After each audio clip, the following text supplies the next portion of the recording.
Tulad ng pamilya. Kailangan mo mag-adjust sa mga kapatid mo. Hindi pwedeng ikaw yung hari. Tama po ba? At lalong-lalo na ang simbahan dahil higit pa to sa isa. Alam niyo po ba na ang pastor niyo nag-a-adjust sa inyo? At kayo ay nag-a-adjust din sa pastor. So, saan ang magandang balance dito? No? So, sabihin natin, makikisama ako kay, halimbawa, kay Elward. No? Meron tayong trabaho na dalawa. Kahit na sabihin natin mas matanda ako, mag-a-adjust pa rin ako sa kanya. At mag-a-adjust din siya sa akin. Pero kapag ang isa sa amin ay nag-emote, no? Ano ibig sabihin ng emote? Ang emote mo. Ang damot. Na parang gusto ko lahat sa akin, ganyan, akin yung buong gama. Eh saan ako? Sa side. Magkakaroon ng problema. No? At may mga tao po na nailagay, no, I'm speaking sa buong Rema. Ito nga, nakarecord ako. Kasi ipapalabas ko rin yan. Na nagkaroon sila ng problema na, unang-una, hindi dumaan sa training. Na, ay, hindi ko alam, kailangan ko pala mag-adjust. Akala ko lahat ng pagkain dyan akin. May mali eh. No? Pero kung tutuusin, tignan niyo po ito, no?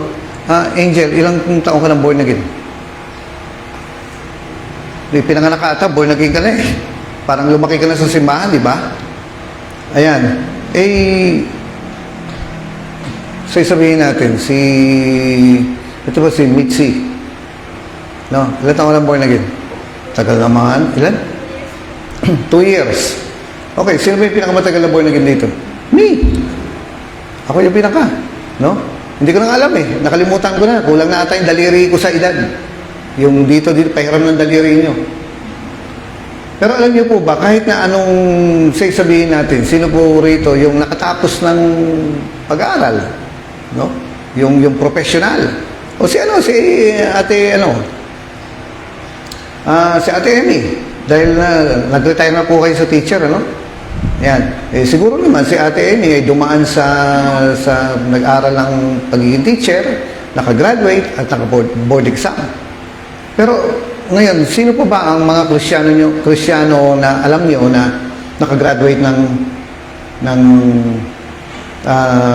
law, medicine, ano pa ba? Yung mga nakatapos ng kurso. Mga kapatid, sabihin ko po sa inyo na ito po kasi ang totoo, kahit na anong professional na natapos mo, pag naging Kristiyano ka,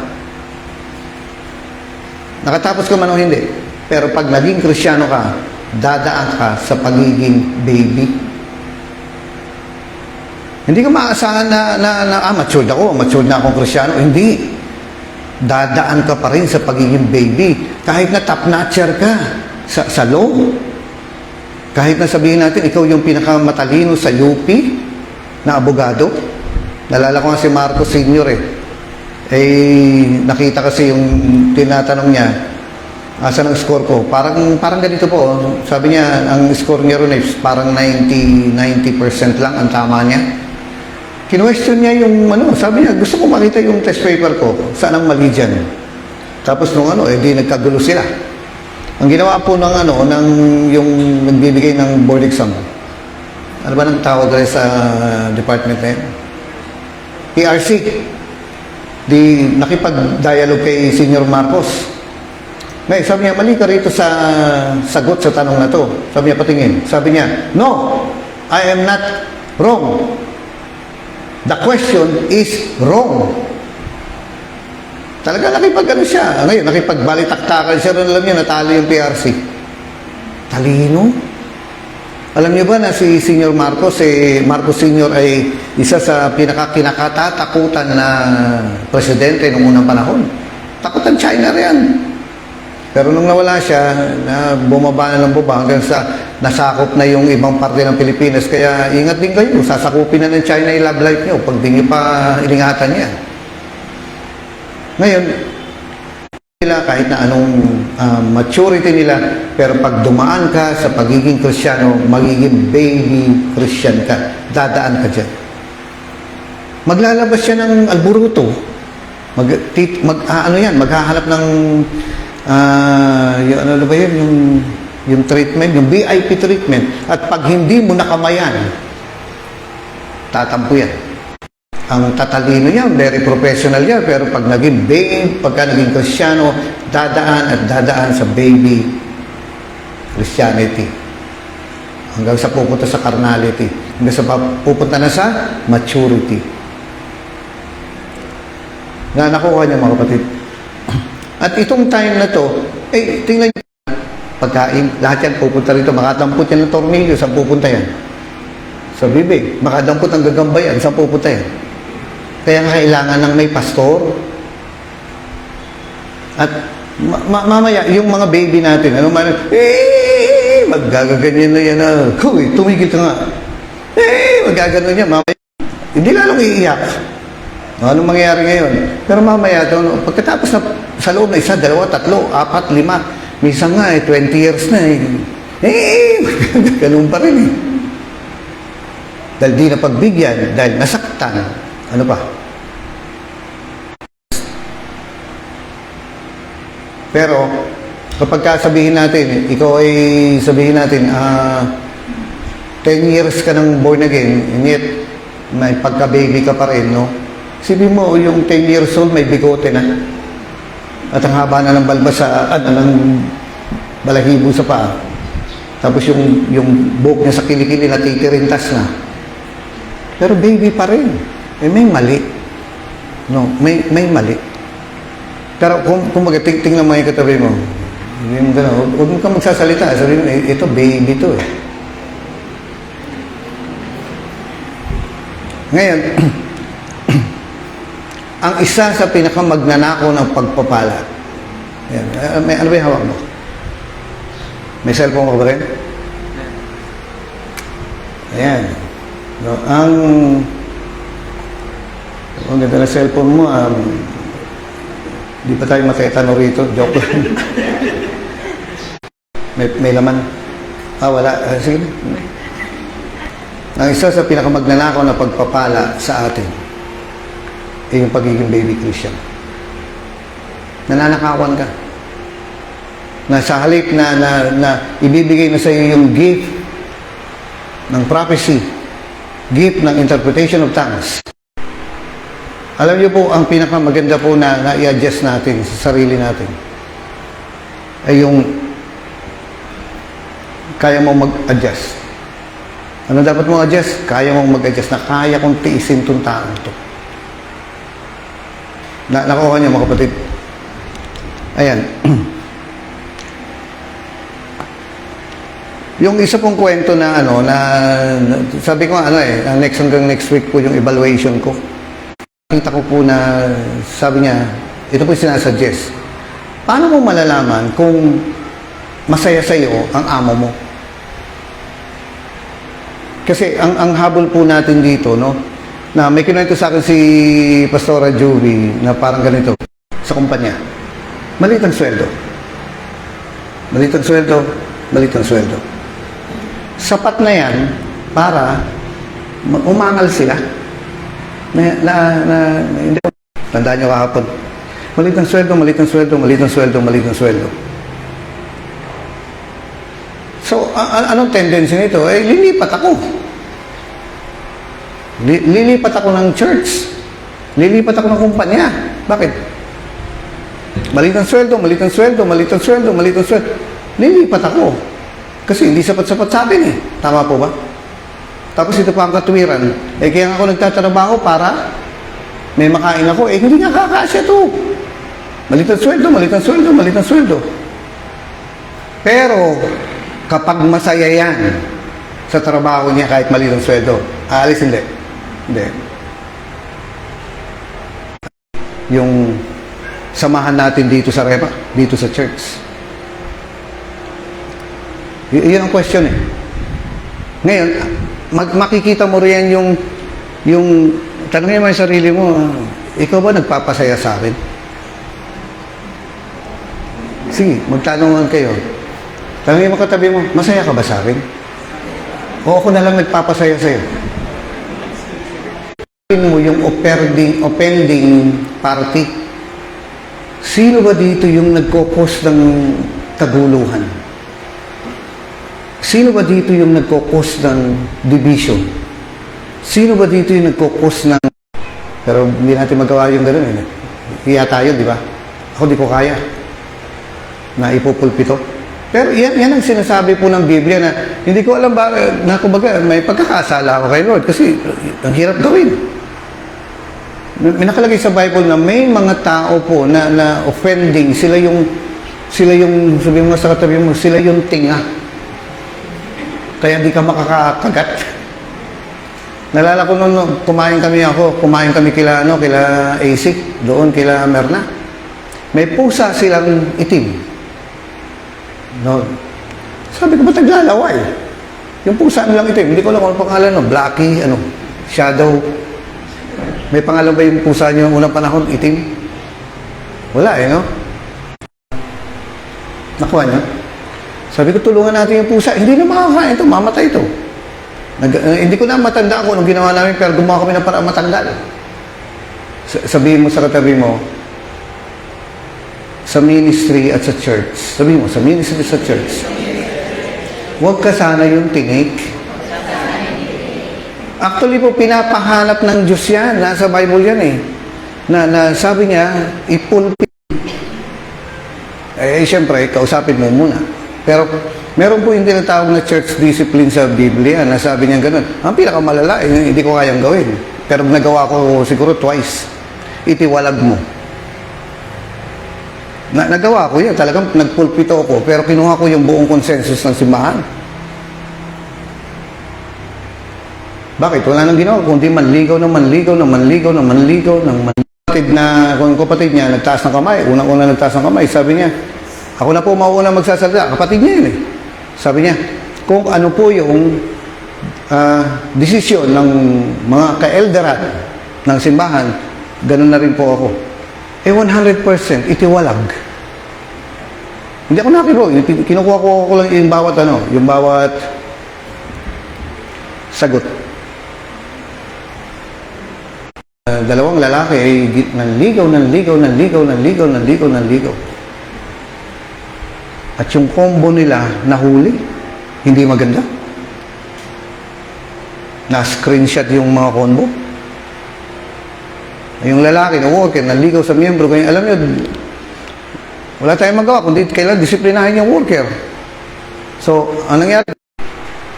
So, hindi natin maalis yung ganito na from time to time, kailangan nating mag-check.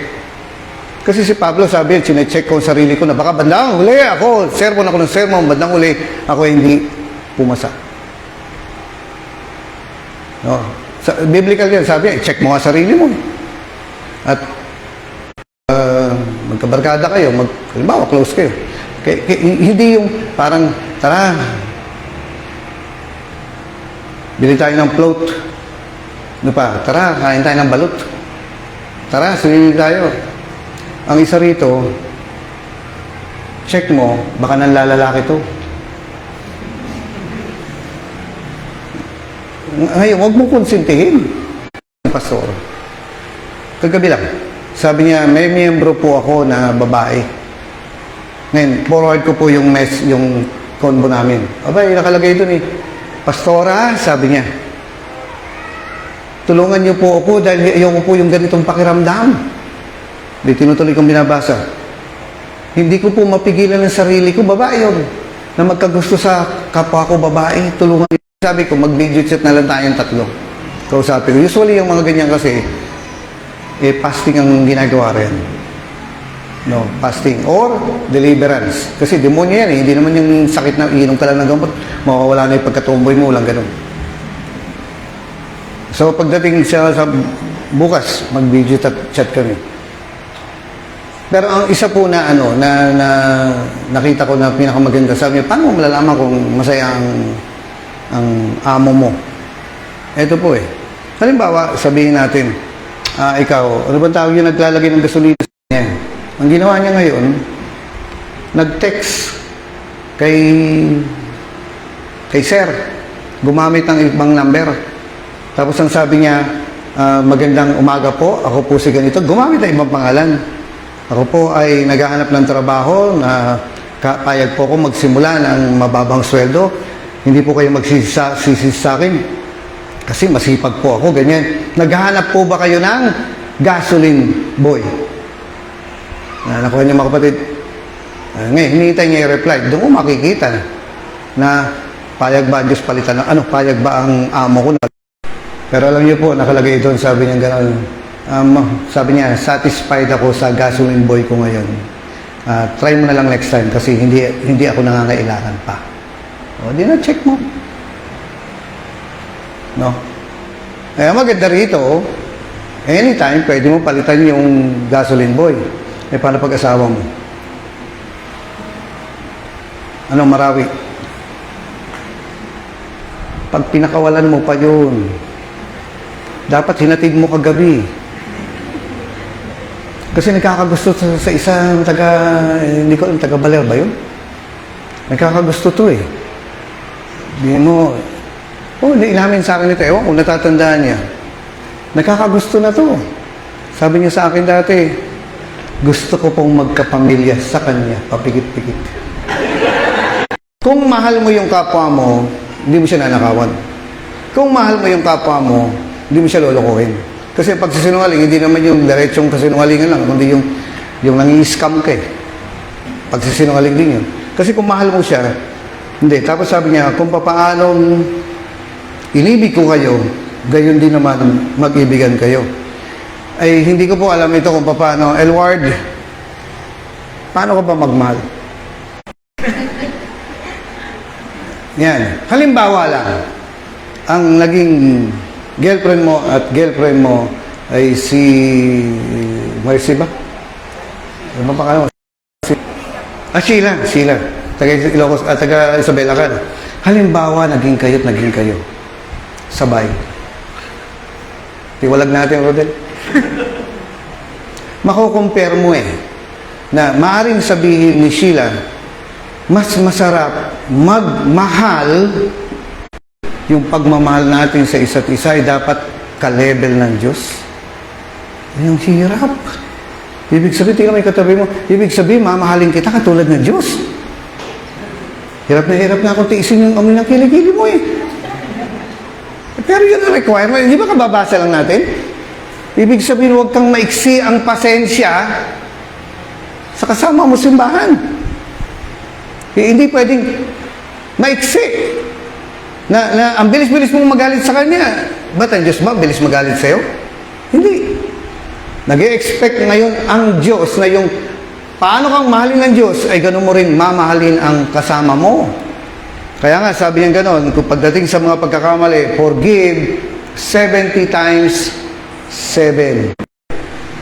Isang bagong utos ang ibinibigay ko sa inyo, mag-ibigan kayo kung papaanong inibig kayo ng Diyos. Yung love na ipaparamdam ko pala sa kapwa ko, tinutukoy dito, simbahan. Kasi, paano tayong inibig, ganun din natin, si Jesus willing mamatay para sa atin eh. Ano ibig sabihin nun? Ibig sabihin, hindi pwedeng maiksi ang pasensya natin sa isa't isa. Kasi kapag hindi natin nagawa ito, kasalanan na. Common sense lang, kukunin ko yun. Paano kung malayo pa? Pipilit ko pa yan. Paano kung malayo pa? Pipilit ko pa yan. Ba't mo gamitin pa mo? Putol eh. Tading kamay ko na lang, ipipilit ko yan. Ano yung sabihin? Ini-stretch mo. Pinipilit mong pahabain pa yung tiyaga mo. Yung pasensya mo. Required dito. At ang pinupuntahan mo rito ay si Lord. Hindi yung tao. Amen. Alam niyo ba, may mga time na may, nung nag-aaral po ako, pinag-initan ako nung teacher ko. Talagang, ewan ko, ba't parang alam niya, pag di ko alam ang sagot. Hindi ko alam po, pinag-iinitan, alam niya eh. Sinasadya niya akong tanungin, pag hindi ko alam ang sagot. Sabi ito, teacher na to. Hanggang sa mamaya, nasabi kong gano'n, ano ba nagawa ko? Bakit ganito itong teacher na to? Trigo. Teacher ko sa Trigo. Talagang ang init na, hindi pa high school. Talagang pinag-iinitan niya ako na talagang kailangan ko mag-aaral kasi kung hindi, papahiyain niya ako eh. Pero alam niyo po, tiniis ko yun. Kaso absinero ko eh. Usually, 1 month lang yung course na yun. Yung problem, absinero ko eh. Meron sinusundan na lesson plan. Abay, nung one time, dumating ako, sabi niya sa akin, akala ko hindi ka na kasi babalik eh. Kaya yung lesson mo, dinilit ko na. Yung exam mo, dinilit ko na kasi dapat noong ka pa tapos eh. Kaso, absent ka ng absent eh. At least, natatandaan niya ako. Eh, sabi ko, ma'am, sorry po, ganito, ganyan. Kung tutusin, ito po. Tapos tinaasan niya ako talaga ng boses. Tapos nung sige, sabi niya, alam niyo yun? Pag nagagalit ito, yung parang gumagano, no? Yung parang sa aso, pag yung umaangat yung ganda ng aso, siya na nakaganyan eh. Pero hindi lang naman isang school ang nagtuturo nun. Ano ba tinuturo niya? Something Excel. Computer course, Excel. Pero hindi Excel talaga yung Lotus 1, 2, 3 ang tawag sa akin. Nakaganyan na parang, hoy, sabi kong gano'n, hindi ko konsulta. Binabayaran kita rito. Hindi ko kailangan tanggapin yung sungit mo. Nakuha niyo mga kapatid. Sabagay, sa totoo lang, mali ako. Kasi dapat tapos na. Pero dapat sabihin niya sa akin na magalang. No? Siguro,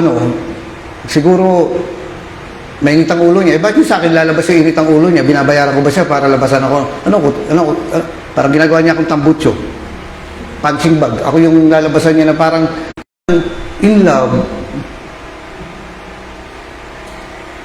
Halimbawa sabihin, pupunta ka ng church. Kung ano yung pinantulog mo, yun ang pinampasok mo. Tapos napapansin ko, 1 week na. Tapos napapansin ko, mga katabi mo, nakaganon na. Okay, pag nasabihan kita, Brad, maligo ka naman, wala ka bang damit? Ganito, ganyan. Tapos sasabihin, mali ang ginawa sa akin ni pastor. Hindi ko tatanggapin yung correction niya kasi hiniyaan niya ako, sinaktan niya ang puso ko. Sabi ni pastor, hindi kaya ikaw na ang mali. Maligo ka kasi. Nanakuha niyo mga kapatid. Yung kumbaga mag-isip ka, tama naman si pastor dito eh. Ako lang atang gano'n, nasaktan lang yung loob ko. Nakakuha niyo mga kapatid. Meron yung isang tao, sabi niya, pastor, nanaginip ako. Bakit si Satanas yun eh? Hello, tinatawahan ang kananong aswang. Makahalata ka. Nakukuha niyo mga kapatid. Makahalata ka, tinatawanan ka na nung aswang. I-check mo. Kung sabihin natin, may magpakita sa akin, yung isa na sabi niya, pastor, naginip ako, nag-rapture daw, hindi daw ako nakasama. Sabi kong ganun, sa Diyos ba yun o sa demonyo? Sabi niya, hindi po sa Diyos yun, bakit naiwan po ako? Ano ba tawag sa ganun? Makaramdam ka. Baka sinasabi ng Diyos, hindi ka sasama. Ano kukuha niya mga kapatid? Pray kong ganyan na parang nakatulog ako. Nakaupo naman ako, pero tulog. No? Pero kayo rin yung iniinom na yung may sin o kaya yung may tubig ba kaya? Wala pa. Hindi, ako lang naman wala. Ngayon, nawala. Inaabot nila akong ganyan. Yung kamay nila kasya, pero yung katawan hindi. Tapos yung ngipin nila parang ngipin ng lagari. Puti, pero lagari. Inaabot nila ako, nagsisiksikan sila, dami nila sa labas. Inaabot akong ganyan. Ang nangyari po, doon sa may sumunod doon, sabi kong gano'n, binabayan ko na naman. Kasi tumalab yung una, di ba? Ngayon, binabayan ko na naman. Hindi na sila umalis. Anong gagawin ko? Wala na, hindi na naalis. Yung problema, hindi na naalis. Kakababayan mo. So, pag hindi tumatalab, mag-try ka ng iba. No, makapit ako doon sa bintana ko yun. Yung isa, inaabot akong ganyan. Ako. E di, sinakal ko ngayon. Pagkatapos, nakalayo ko ngayon. Yung isa naman, kinapakos. Naramdaman ko yung ngipin niya. Sinakal ko ngayon. Sa pangalan ni Jesus, habang nagsasalita akong ganyan. Hanggang sa alam niyo, mamaya-maya, ano na silang lahat? Ano ibig sabihin nun? I-deal mo. Harapin mo. I-deal mo. Yan ang attitude mo. Sabihin natin, may problema ka sa pagka-i-deal mo. Pero napansin ko nung sinakal ko, naramdaman ko yung ngipin pero hindi bumaon. Kasi nakalagay sa Bible, Luke 10:19, nothing will ever hurt you. I-deal mo. Ang Kristiyano po ay willing maghintay hanggang sa maperfecto ito. Sabihin mo sa katabi mo, papagtsatsagaan kita. Sabihin mo, kailangan mag-usugan tayo sa isa't isa. Nakukuha niyo mga kapatid? Kasi hindi po tayo tatagal kapag hindi tayo mag-uusugan. Minsan, ang contribution mo, sabihin natin, si sister ng pangalan mo na, ang Quadcom. Alam niyo, isang, sabihin na, halimbawa, hindi ko kilala si Pia, hindi ko alam pangalan niya, sabihin na, wala siyang pera, hindi siya ganun kayaman, ano pa, hindi siya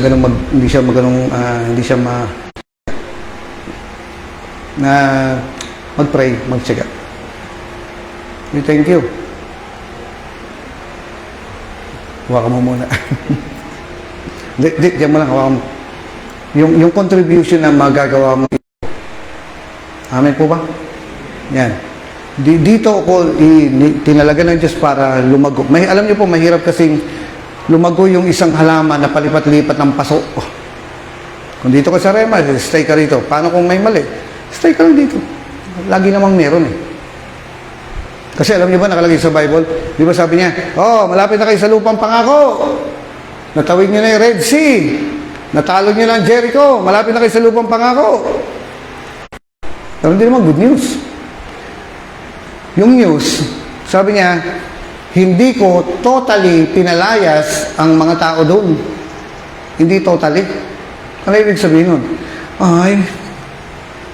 Mapipilitan pa pala kaming makipaglaban. Kailangan ng problema na pagpraktisan natin. Kanina may katabi mo, sabihin mo ka lang, ikaw pala ang problema. Pero all in all, ito po, perfecto ba tayo nagsimula? Nung nagsisimula po ako, hindi ako perfecto. Hanggang ngayon. May mga errors pa rin ako. Nakikita ko nga Pero tingnan niyo po ang tiyaga ng Diyos sa atin. Himaring ito ang hindi best na simbahan. Pero para sa Diyos, ito ang best sa iyo. Stay ka. Stay ka. Meron pong isang pastor ng taga-Baler, napakipag sa mga brother isa. Merong isang pastor na taga rito sa Baler, I think alam nila Ate Amy pa ito, nila Kuya Cesar. Pakitanggal mo. Inumin mo. Joke lang. Gusto mo isa sa'yo. Kung gusto mo isa sa'yo.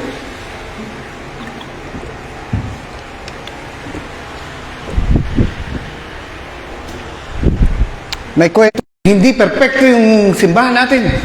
Si brother na ganyan, hindi perfecto. Yung awitan, hindi perfecto. Paano yung nagpapakanta, hindi perfecto. Magkasalungat sila nung nagigitara. Hindi perfecto. Nakakita na ako ng perfectong simbahan. Doon, perfecto lahat.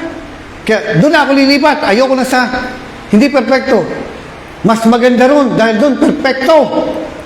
Ngayon, sabi ng pastor, pagdating mo ron, hindi na perfecto yun. Sabi ng tao, bakit po? Gawa mo. Hindi ako pagtsatsagaan. Dito ako magiging blessing. Amen po. Dito niya ako pagpapalain. Dito ako mamumunga. Dito, ako kakausapin niya. Magiging bati kami ni Lord dito. Kasi pag ako umalis, ganito si, isa payat Isa naman mataba. Hindi ko po alam ang wisdom ng Diyos, bakit pinagsama tayo. Pero kailangan kong umusog. para manatili tayong harmonious. Amen po ba? Eh paano kung may mga problema, ano, hindi na ba papansinin yan? Papansinin, ayusin. Kaya nga may pastor eh. No? Unti-unti, daan-daan, ayusin. Alam niyo po, i-close ko po rito, no? Doon po sa Manila, merong tinatawag na batch by batch. Ano yun? Hindi ko alam kung alam ni Rodel itong Tessa, Roel, ano? Meron pong program ang Diyos to na napansin ko, na-discover ko na lang, na hindi naman sinabi sa akin ng Diyos, kundi napansin ko. Kasi sabihin natin, itong batch na to, darating sa church.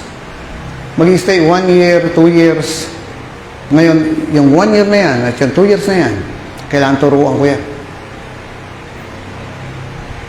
Turuan ko ng binding, turuan ko ng travail, turuan ko ng intercession. Kailangan turuan ko yan. Bakit?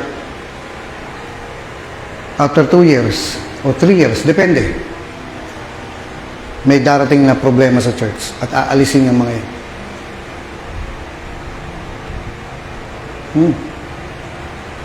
Cycle yan.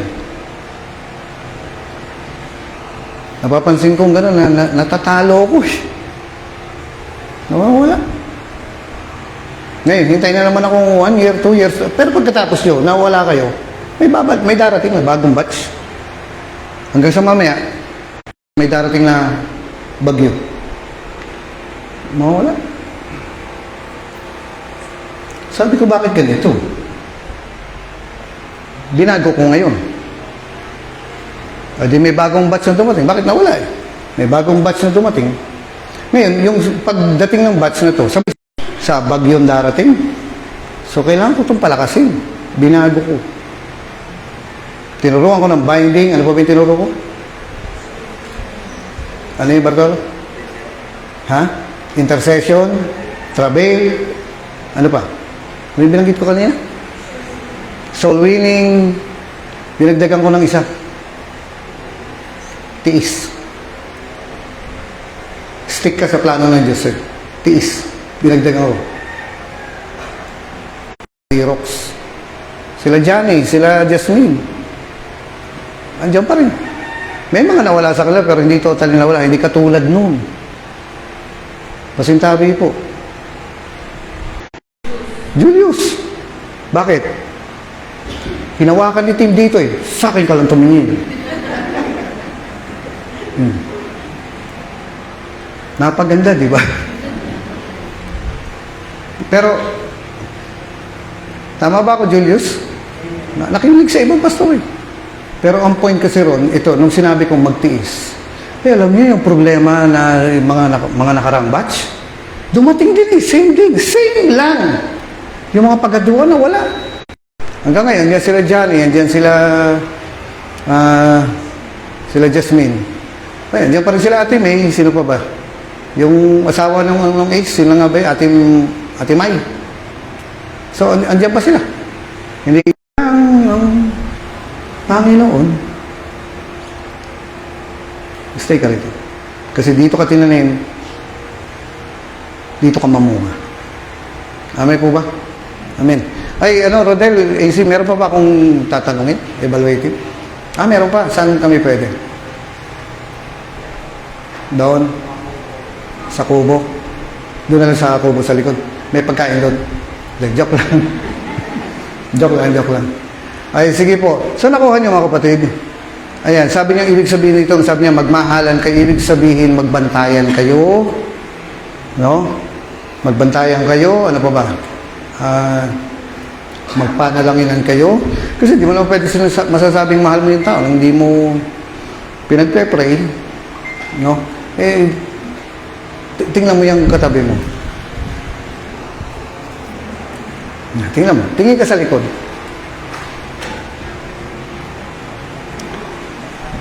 Pogi ba? Maganda ba? Kayo naman. Hindi kailangan. Sabihin na natin yung totoo. Ito po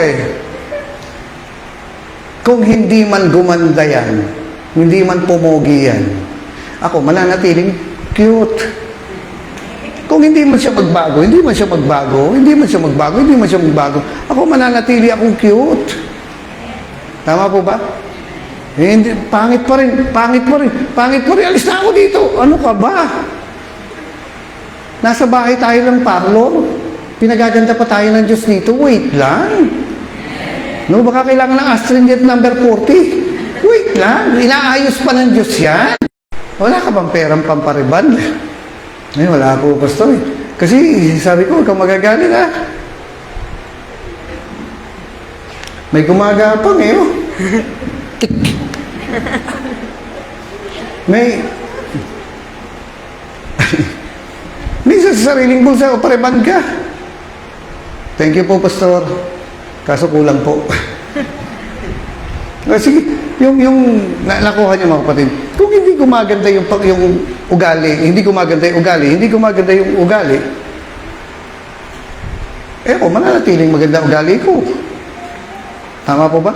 Hindi ako nakabase sa hindi naliligo, hindi naliligo, hindi naliligo, ano to? No but Christian Fellowship. Ako, maliligo pa rin ako. Bakit? Integridad to Mag-stay ako rito. No? Maniwala po kayo, ang dami ko na pong mga nakausap na mga tao, noon pa. Kaya nga hindi ako naalis dito, dahilan na lang kay kuya Dahilan na lang, kaya hindi ako naalis dito sa church. Halimbawa, sabihin natin si Regino. Last ko na to. Sana. Nakatali siya. Naku. Yung tali, bumibigay na. Halimbawa, nakagano, di ba? Tirintas. Natatanggal na. At isa na lang, malalaglag na. Buti na lang, di si Elward yun. Bakit kasi kung si Elward yun kanina pa na? Nalaglag. Mas mataba eh. Alam niyo, yung isang tali na lang, ako parang, nasabi ni Regino, nakasalalay ang buhay ko dito sa isang strand na lang na ito, sa isang sinulid na lang na ito, naputol na yung iba. Ito po. Makakaasa po ba ako na hindi mapuputol yung sinulid na yun? Kung kayo yun? Baka naman pati ikaw pa na sinulid, nag-iisa ka nila, bumigay. No, kawawa naman yung binubuhat, nag-iisa na lang yung sinulid. Makakaasa po ba si Lord na hindi mapuputol yung sinulid? Ulitin ko po, makakaasa ba ang Diyos na hindi mapuputol yung sinulid na yun? Kung ikaw yun. Kailangan natin sumagot ng Amen. Kasi sa atin nakasalalay yung tao. What if kung 2 tao binubuhat? Ikaw na lang nag-encourage sa kanya. What if kung 3 tao na lang ang binubuhat mo? Minsan pupunta pa kay Kuya Cesar. Kuya Cesar, anong gagawin namin? Minsan pupunta yan kay, sabihin natin, kay Pauline. Anong gagawin mo? Hindi, mga kapatid. Di iiwan kailanman, Jesus ang pangako mo.